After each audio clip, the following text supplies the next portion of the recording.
Le 29 décembre 2024, dans un discours devant le Parlement algérien, Abdelmadjid Tebboune, président de l'Algérie, a lancé une déclaration renversante. Boualem Sansal, l'écrivain vénéré de 80 ans, gravement malade du cancer de la prostate, restera derrière les barreaux à vie. Un affront direct aux multiples appels d'Emmanuel Macron qui avait plaidé pour une libération humanitaire.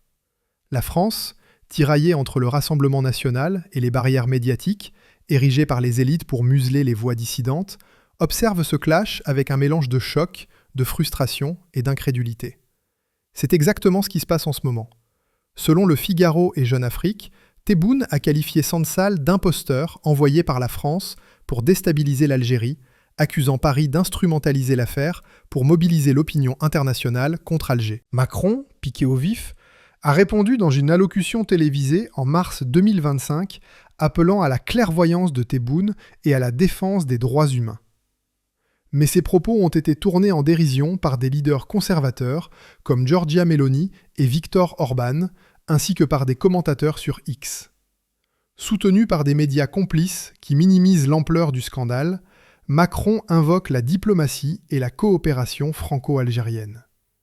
Mais ce fiasco révèle une vulnérabilité criante, une faiblesse qui menace de faire s'effondrer sa façade de leader visionnaire. Pourquoi cette déclaration provocatrice de Tebboune ? Pourquoi Macron se retrouve-t-il ridiculisé sur la scène mondiale ? Et qu'est-ce que cela signifie pour la France, l'Algérie, l'Europe et les relations internationales ? Dans un contexte déjà tendu, plongeons dans cette crise explosive en décortiquant chaque élément, étape par étape, pour révéler la vérité. Des sources proches d'Alger, relayées par Le Parisien, TV5 Monde et des posts viraux sur X, sont sans équivoque. Tebboune a humilié Macron, exposant son incapacité à défendre un compatriote face à un régime autoritaire et révélant la faiblesse de la diplomatie française. C'est un véritable uppercut au visage des citoyens français qui cherchent désespérément la vérité dans un océan de mensonges, de désinformation et de narratifs officiels imposés par les élites. Le Rassemblement national, devenu la première force politique aux élections européennes de 2024, dénonce sans relâche le mythe que représente le mur antifasciste. Une construction artificielle conçue pour marginaliser les voix dissidentes et protéger le statu quo. Ce rempart, que les élites croyaient indestructible, s'effondre comme un château de cartes face à la montée d'une soif populaire pour la vérité. Le Rassemblement national, sous la direction de Marine Le Pen et Jordan Bardella, défend des principes clairs et inébranlables.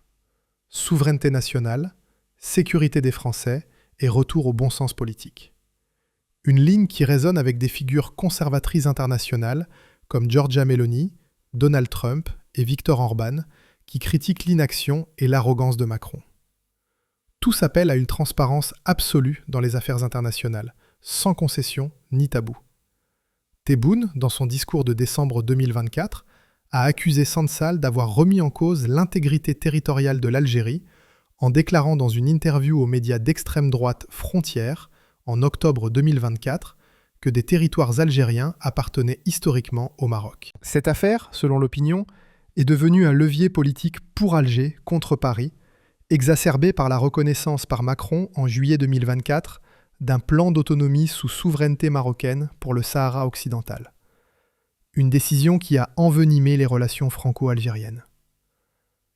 Pendant que l'Algérie campe sur ses positions, refusant toute négociation sur la libération de Sansal, Macron semble incapable de répondre avec force ou de restaurer l'influence française. L'Élysée a tenté de minimiser la déclaration de Tebboune, la qualifiant de rhétorique nationaliste sans impact. Une erreur colossale qui n'a fait qu'amplifier l'humiliation publique. Selon Le Figaro, Macron a personnellement appelé Tebboune en mars 2025 pour plaider la cause de Sansal, citant son âge avancé, 80 ans, et son cancer de la prostate, mais sans succès. Jeune Afrique rapporte que Tebboune a maintenu sa position lors de l'anniversaire de l'indépendance algérienne le 5 juillet 2025, excluant une grâce pour les condamnés pour atteinte à l'unité nationale. Macron joue double jeu. En Europe, il se présente comme un champion du libéralisme progressiste aligné sur Bruxelles et les idéaux mondialisés. En France, il agit comme un censeur autoritaire, muselant les voix critiques et étouffant les débats gênants, notamment sur la question migratoire et les relations avec l'Algérie. Sur X, des posts comme celui de @pontassistant à Tifa, le 3 août 2025, dénoncent une détention arbitraire de Sansal, tandis que @adorleonz444 Auchosero accuse Tebboune de dictature et Macron de faiblesse. Ce n'est pas un hasard, c'est un signal clair que les temps changent, que les peuples se réveillent face à l'hypocrisie des élites. Mais qui est cet Emmanuel Macron ? Ce président ridiculisé par Tebboune est incapable de défendre un compatriote. Il est temps de révéler la vérité derrière sa façade lisse, soigneusement polie par des années de communication médiatique. Macron, qui se vend comme un leader moderne, visionnaire et progressiste, traîne un passé qui soulève de sérieuses questions sur sa crédibilité et sa légitimité. Imaginez, le président censé guider la nation à travers les tempêtes économiques, sociales et géopolitiques a un historique marqué par des scandales financiers et des alliances douteuses. Il évoque avec fierté ses années en tant que banquier chez Rothschild, ses connexions rapides avec les élites mondiales. Mais cela sonne comme l'histoire d'un opportuniste charmeur et calculateur. Non, faux. Ces récits ne prouvent pas une authenticité humaine, mais masquent une personnalité problématique, tissée d'ambitions démesurées et de manipulations habiles. Son incapacité à obtenir la libération de Sansal, malgré des appels répétés et des pressions diplomatiques, souligne son manque de poids sur la scène internationale. Une faiblesse que Tebboune exploite sans vergogne. Les anecdotes de Macron ne sont pas le témoignage d'un leader proche du peuple ou relatable, mais un indice flagrant d'un caractère dangereux pour un homme d'État chargé de responsabilités aussi lourdes.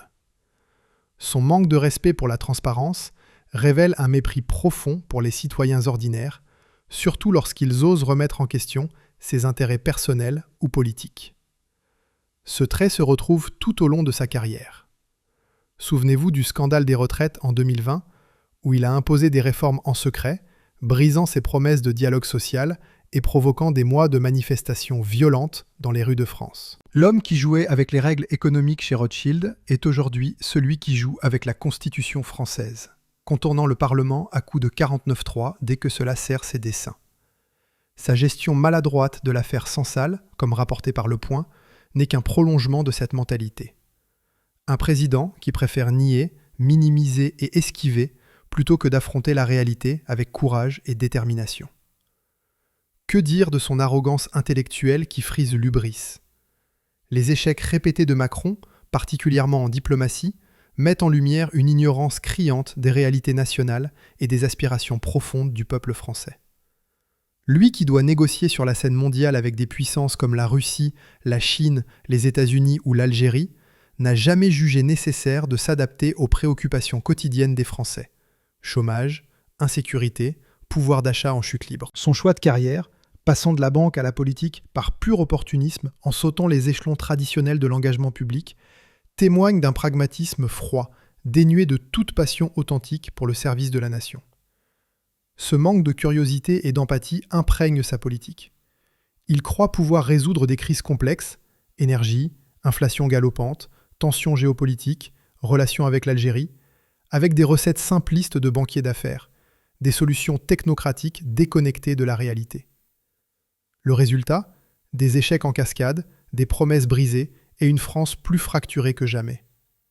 Et le summum de cette tragédie, le manque chronique de fermeté de Macron, une faiblesse qui le rend imprévisible et vulnérable face à des leaders comme Tebboune.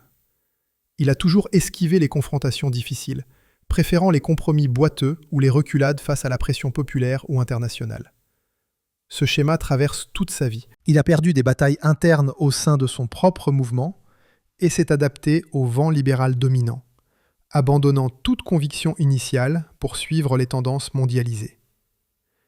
Emmanuel Macron n'est pas un rocher dans la tempête. Il est une girouette qui ajuste sa position au gré des opportunités, des sondages et des alliances éphémères. Sa tentative de répondre à Tebboune, loin de montrer du leadership, a révélé un président incapable de tenir tête à une critique bien fondée, se contentant de dénoncer sans proposer de solutions concrètes. Examinons maintenant la présidence de Macron sous un angle plus large. Un chaos organisé, un désordre qui s'aggrave jour après jour, amplifié par ce fiasco international.